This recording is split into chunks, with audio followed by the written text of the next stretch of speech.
രാസലഹരിയുടെ കണ്ണികൾ ഓരോ ദിവസവും പോലീസിന്റെ വലയിൽപ്പെടുന്നുണ്ടെങ്കിലും റാക്കറ്റ് പക്ഷേ സജീവമാണ്. ഇന്ന് പാലക്കാട് പട്ടാമ്പി റെയിൽവേ സ്റ്റേഷനിൽ മൻസൂർ എന്ന യുവാവെത്തിയത് മയക്കുമരുന്ന് ക്യാരിയറെ തേടി. പോലീസ് എത്തിയപ്പോൾ കുതറിയോടിയെങ്കിലും പിടിവീണു. MDMA-യും കണ്ടെടുത്തു.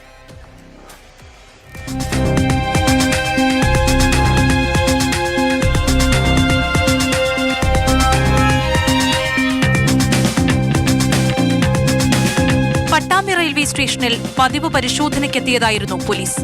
സംശയം തോന്നിയ യുവാവിനെ അടുത്തു വിളിച്ചപ്പോൾ കുതറിമാറാൻ ശ്രമിച്ചു. ഇതോടെ പോലീസ് ബലം പ്രയോഗിച്ച് നടത്തിയ പരിശോധനയിൽ കണ്ടെടുത്തത് 6 ഗ്രാം MDMA. ഓങ്ങല്ലൂർ സ്വദേശി മൻസൂറാണ് പിടിയിലായത്.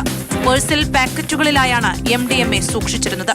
ഈ സെപ്റ്റംബർ മാസത്തിൽ ഇന്നത്തേക്ക് ഏകദേശം 32ഓളം കേസുകൾ ഇത്തരത്തിലുള്ള മയക്കുമരുന്ന് ഉപയോഗവും കടത്തലും വിൽപ്പനയുമായിട്ട് ബന്ധപ്പെട്ടുകൊണ്ട് പട്ടാമ്പി പോലീസിന് പിടികൂടാൻ വേണ്ടിയിട്ട് കഴിഞ്ഞിട്ടുണ്ട്. മൻസൂർ MDMA വിൽപ്പന നടത്താനാണ് റെയിൽവേ സ്റ്റേഷനിലെത്തിയത്. ഇയാൾക്കെതിരെ നേരത്തെയും സമാന കേസുകളുണ്ട്. പട്ടാമ്പി കോടതിയിൽ ഹാജരാക്കിയ മൻസൂറിനെ റിമാൻഡ് ചെയ്തു.